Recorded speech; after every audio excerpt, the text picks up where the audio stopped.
अस्सलाम वालेकुम। समझदार बाप की बेटे को 10 नसीहतें।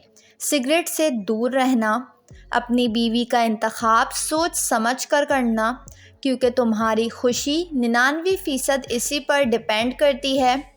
बहुत सस्ती चीज़ें मत ख़रीदना, बच्चों को अपने तौर तरीके से जीने देना, अपना जैसा मत बनाना। जो तुमसे ज़्यादा मालदार और गरीब हो उनके सामने अपनी दौलत का तस्करा मत करना। अपने दिमाग पर हमेशा भरोसा मत किया करो, हर चीज़ लिख लिया करो। किसी का उधार अपने पास ज़्यादा दिन तक मत रखना। कर्ज सिर्फ़ उसे देना जो बग़ैर मांगे वापस कर दे। हर किसी को अपनी तारीफ़ पसंद है, तो तारीफ़ करते वक्त कंजूसी मत करना और सामने वाले को हमेशा खुश रखना। अपने दोस्तों को कर्ज देते वक्त मोहतात रहना, क्योंकि मुमकिन है तुम दोस्ती और कर्ज दोनों से हाथ धो बैठो।